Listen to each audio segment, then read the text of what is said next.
Action হলে তার রিঅ্যাকশনও হবে।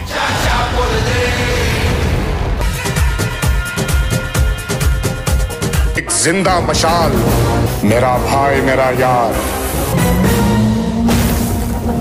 সো গাইস, এখন বেশ কিছু লেটেস্ট আপডেট আপনাদের সাথে শেয়ার করব। আজকের ফার্স্ট যেটা বড় আপডেট, বলিউডের ভাইজান সালমান খানের আপকামিং সিনেমা সিকান্দার নিয়ে। তো এই সিনেমার ডাইরেক্টর এআর মুরুগাদাস এবং এই সিনেমাতে মিউজিক দিচ্ছে প্রীতম। তো এখন যে লেটেস্ট আপডেটটা বেরিয়ে এসছে এবং সালমান খান নিজে পোস্ট করে জানিয়েছে যে এই সিনেমার বিজিএম এর কাজ সন্তোষ নারায়ণ করছে, যে প্রিভিয়াসলি কালকি দশহরার মতো সিনেমাতে বিজিএম দিয়েছে। তো খুবই ভালো একজন মিউজিক ডিরেক্টর। দেখা যাক এই সিনেমার মিউজিক কেমন হয়, স্পেশালি বিজিএম এর কাজ। এবং এআর মুরুগাদাস যখন সালমান খানকে প্রেজেন্ট করছে, আশা করা যায় যে দারুণ কিছু হবে। এবং গাজনিতে আমির খানকে যেরকমভাবে প্রেজেন্ট করেছিল সেটা দেখবার মতো ছিল। তো দেখা যাক সাল্লু ভাইকে মাস অবতারে কেমন লাগে, এবং সিনেমাটা থেকে খুবই বেশিভাবে এক্সপেকটেশন আছে। এছাড়া আরও একটা যে আপডেট সেটা শুনে আপনারা খুবই খুশি হবেন, সালমান খান ফ্যান্স হলে তো আরও বেশি। তো সালমান খানের বার্থডে আসছে 27 ডিসেম্বর। তো সেই উপলক্ষে সেদিন সিকান্দারের টিজার মেকার্সরা আনতে চলেছে। তো সেই টিজারটার অপেক্ষায় আছে, দেখা যাক সেই টিজারটা কতটা প্রমিসিং হয়। নেক্সট আপডেটটি SK25 নিয়ে, মানে শিবকার্তিকেয়ার 25 নম্বর সিনেমার অফিসিয়ালি মুহূর্ত রাখা হয়েছিল, যেটা লঞ্চ হয়ে গেছে।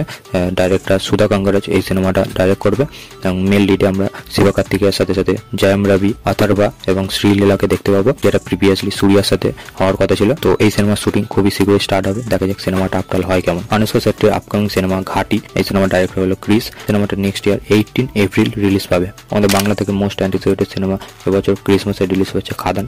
তো সেই সিনেমার সেন্সর করানো হয়েছে সিনেমাটার।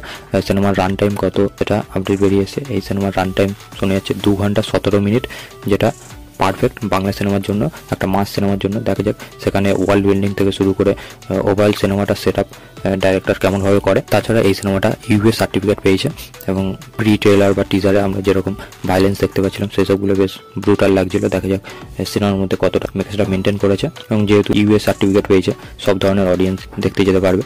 এবং সিনেমাটা যে লেভেলে প্রমোশন হচ্ছে, আশা করা যায় যে সিনেমাটা বক্স অফিসে ভালো সাফল্য করবে। আর যদি সিনেমাটা ভালো বেরিয়ে যায় তাহলে তো আর কোনো কথাই নেই। রামচরণের আপকামিং সিনেমা RC16, যেটা ডাইরেক্ট হচ্ছে বুচ্চি বাবু সানা, এবং এই সিনেমা রিসেন্টলি স্টার্ট হয়েছে এবং চলছে। তো সেই সিনেমাতে একটা ছোট ক্যারেক্টারের জন্য বিজয় সেতুপতিকে অ্যাপ্রোচ করা হয়েছিল, যেটা অনেকদিন ধরে রুমার্স ছিল, এবং সে নিজে একটা ইন্টারভিউতে রিসেন্টলি কনফার্মও করেছিল বিজয় সেতুপতি বিদ্যুতালয় পার্ট 2 এর প্রমোশনে।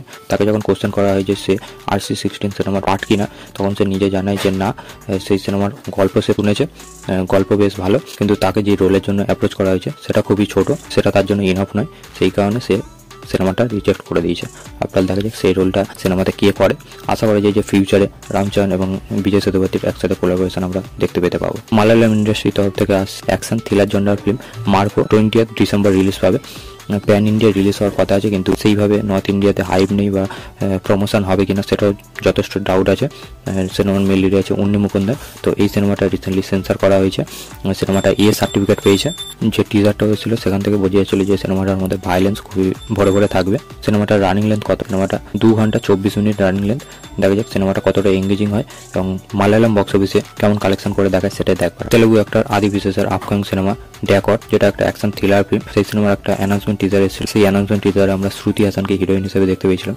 তো সে এবার এই সিনেমা থেকে বেরিয়ে গেছে, এবং মেকার্সরা এই সিনেমাতে মোনাল ঠাকুরকে কাস্ট করেছে শ্রুতি হাসানের জায়গায়। এটার একটা পোস্টার রয়েছে। সিনেমাটা নেক্সট ইয়ার রিলিজ পাবে। সিনেমাটার এখন শুটিং চলছে, দেখা যাক সিনেমাটা আফটার কেমন হয়। এবং আদি বিশেষের সিনেমা যখন তার কন্টেন্ট ওয়াইজ বেশ ভালো হয়, তার লাস্ট সিনেমা রিলিজ হয়েছিল মেজর। আজকে লাস্ট অ্যান্ড ফাইনাল আপডেটটি আকিল আক্কিনেনিকে নিয়ে। তো তার লাস্ট সবথেকে বড় ডিজাস্টার হওয়া সিনেমা, এবং প্রডিউসাররাও খুবই বেশিভাবে লস খেয়েছিল এজেন্ট সিনেমাটা। তো তারপর তার আপকামিং সিনেমা হলো ডাইরেক্টর মুরলী কিশোরের সঙ্গে এই সিনেমাতে হিরোইন হিসেবে শ্রীলীলাকে কাস্ট করা হচ্ছে।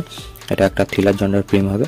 সিনেমার মিউজিক দেবে এস থামান, এবং এই সিনেমাটা প্রডিউস করছে নাগার্জুনা, তার সাথে নাগা ভামসি। তো দেখা যাক সিনেমাটা এবার কেমন হয়, এবং আকিলের পোটেন্সিয়ালটা এই ডাইরেক্টর বের করে আনতে পারে কিনা সেটাই দেখবার হবে। সো গাইস, এই ছিল আজকের বেশ কিছু লেটেস্ট আপডেট। আপনাদের ভালো লাগলে আমার এই ভিডিওটা লাইক করবেন, শেয়ার করবেন, চ্যানেলে নতুন হলে চ্যানেলটিকে সাবস্ক্রাইব করে দিয়ে যাবেন। Till then, by.